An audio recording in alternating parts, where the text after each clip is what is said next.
دوران نماز موبائل میں دیکھ کر قرآن پاک پڑھنا کیسا، نماز ہو جائے گی یا نہیں ہوگی؟ اور اسی طرح سے کوئی شخص نماز کے اندر ہے اور سامنے محراب میں یا سامنے والی دیوار کے اوپر بعض اوقات 4 کل لکھے ہوتے ہیں، اور اسی طرح بعض اوقات آیت الکرسی لکھی ہوتی ہے یا کچھ صورتیں وغیرہ لکھی ہوتی ہیں۔ تو اگر کسی نے نماز کے دوران جو سامنے لکھی ہوئی آیت الکرسی تھی یا 4 کل تھے یا کوئی اور صورت تھی یا کوئی آیت تھی، اور دوران نماز اس نے اس آیت کو یا صورت کو یا آیت الکرسی کو کچھ بھی دیکھ کر پڑھا نماز کے اندر، تو ایسی صورت میں اس کی نماز ہو جائے گی یا نہیں؟ اسی طرح اگر کسی نے دوران نماز موبائل نکالا اور موبائل سے دیکھ کر اس نے تلاوت کی اور پھر جیسے رکوع میں جانے لگا موبائل جیب میں رکھ دیا، تو اس طرح نماز ادا کی تو اس کی نماز ہوگی یا نہیں ہوگی؟ تو یہ بہت اہم مسئلہ ہے، اس حوالے سے آج جانیں گے۔ تو یاد رہے کہ دوران نماز کسی یعنی موبائل سے دیکھ کر پڑھا یا سامنے دیوار پر کچھ لکھا ہوا تھا وہ دیکھ کر پڑھا، تو ایسی صورت میں وہ نماز ٹوٹ جائے گی، نماز فاسد ہو جائے گی۔ لہٰذا دوران نماز موبائل اگر استعمال کرے گا تو وہ تو ویسے ہی عمل کثیر آئے گا، جب اس طرح اٹھا کر کوئی دیکھے گا تو دور سے دیکھنے والے کو یہی ظن غالب ہوگا کہ ایک نماز کے اندر نہیں، اور عمل کثیر یہ کہلاتا ہے کہ نماز کا کوئی ایسا عمل کرنا دوران نماز کہ دور سے دیکھنے والے کو یہ ظن غالب ہو جائے کہ یہ نماز میں نہیں ہے، تو ایسی صورت میں وہ نماز ٹوٹ جاتی ہے۔ لہٰذا دوران نماز اگر کسی نے موبائل نکال کر اور اس سے دیکھ کر پڑھا یا پھر سامنے دیوار پر کچھ لکھا ہوا تو 4 کل لکھے ہوئے تھے یا کوئی آیت الکرسی لکھی ہوئی تھی اور وہاں سے دیکھ کر پھر اس نے پڑھا، تو ایسی صورت میں اس کی نماز ٹوٹ جائے گی۔ لہٰذا شرعی مسئلہ یہ ہے کہ دوران نماز موبائل سے دیکھ کر بھی آپ نہیں پڑھ سکتے، اسی طرح دیوار میں آگے کل لکھے ہوئے ہوں، آیت الکرسی لکھی ہو تو اس کی بھی پڑھنے کی اجازت نہیں ہے۔ اگر کوئی پڑھے گا تو ایسی صورت میں اس کی نماز ٹوٹ جائے گی۔ ہاں، اسی سے ریلیٹڈ تھوڑا سا مسئلہ ہے کہ اپنی یادداشت پر پڑھے، صرف نظر رکھی ہوئی، یعنی اگر سامنے آیت الکرسی لکھی ہوئی ہے یا 4 کل لکھے ہوئے ہیں اور وہ نماز کے اندر یعنی کسی کو یاد ہے 4 کل، اور پھر صرف سامنے دیوار کے اوپر نظر اس نے رکھی ہوئی ہے اور اپنی یادداشت کے اوپر پڑھے جا رہا ہے، تو ایسی صورت میں اس کی نماز نہیں ٹوٹے گی۔ دوسرا مسئلہ ہے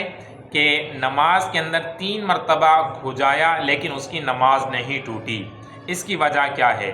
اولاً تو آپ یہ مسئلہ جو ہے وہ سماعت کر لیں کہ نماز کے اندر ایک رکن میں کتنی مرتبہ ہاتھ کو استعمال کر سکتے ہیں۔ تو یاد رہے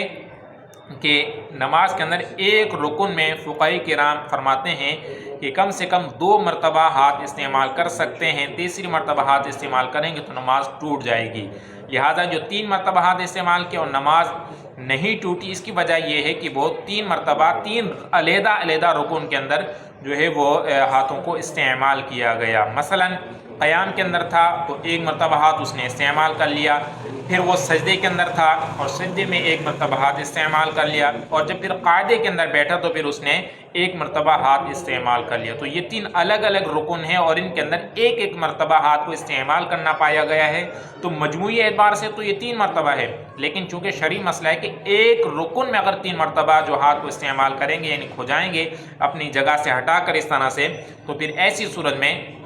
یہ نماز فاسد ہو جاتی ہے، عمل کثیر کے اندر یہ شمار ہوتا ہے۔ لیکن اگر ایک رکن میں 1 مرتبہ ہاتھ استعمال کیا اور اگلے رکن میں پھر 1 مرتبہ، تو یہ پھر ہر رکن میں ایک ہی مرتبہ شمار ہوگا۔ یعنی اگر جیسے قیام کے اندر کھڑے ہوئے ہیں تو کسی کو حاجت ہوئی ہاتھ استعمال کرنے کی تو اس نے ہاتھ اٹھائے کھجانے، 1 مرتبہ اس نے کھجا لیا، پھر اس نے رکھ لیا، اور پھر اسے کھجانے کی حاجت ہوئی، پھر اس نے ہاتھ اٹھایا اور کھجا لیا، پھر رکھ لیا، تو اب ایک رکن کے اندر یہ 2 مرتبہ ہاتھ اس نے استعمال کر لیا، اب تیسری مرتبہ کرنے کی اجازت نہیں ہے۔ اب اسی طرح رکوع کے اندر چلے گئے تو رکوع میں بھی 2 مرتبہ ہاتھ استعمال کرنے کی اجازت ہوگی، اور قاعدے کے اندر بیٹھے ہوئے ہیں تو اس کے اندر بھی 2 مرتبہ ہاتھ استعمال کرنے کی اجازت ہوگی۔ پھر جب قیام کے اندر دوبارہ کھڑے ہوں گے تو اب پھر دوبارہ سے وہ 2 مرتبہ ہاتھ استعمال کر سکتے ہیں، 3 مرتبہ استعمال کرنے کی اجازت نہیں ہے۔ لہٰذا وہ حضرات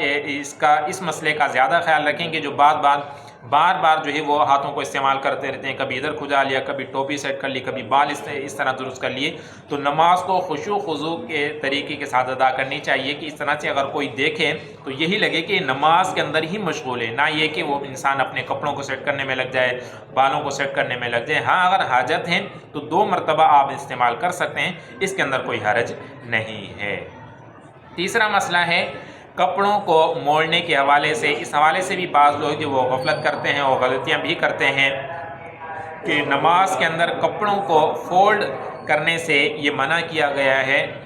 یعنی کوئی شخص نماز میں اس حال میں داخل ہوا کہ اس کی آستینیں فولڈ تھیں یا پائنچے جو ہے وہ نیچے سے فولڈ تھے یا نیفے سے فولڈ تھا، تو اس کو علماء نے، فقہاء کرام نے مکروہ لکھا ہے، اس کی اجازت نہیں ہے۔ لہذا اگر کسی شخص نے دوران نماز اس کی آستینیں آدھی کلائی سے اوپر، ایک یا دونوں آدھی کلائی سے اوپر فولڈ تھیں، تو ایسی صورت میں نماز مکروہ تحریمی ہو جائے گی اور پھر اس نماز کا اعادہ بھی واجب ہوگا۔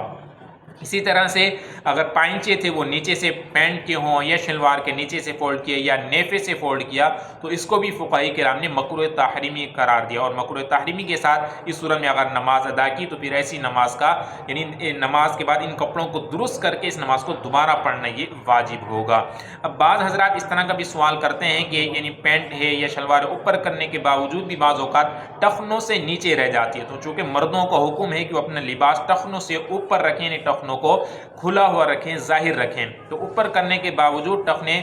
بعض اوقات چھپ رہے ہوتے ہیں، تو ایسی صورت میں ان کے لیے کیا حکم ہے؟ تو یاد رہے کہ اولاً تو انسان کو اپنا لباس ہی ایسا سلوانا چاہیے کہ جو سنت کے مطابق وہ ٹخنے بالکل ظاہر ہوں، لیکن اگر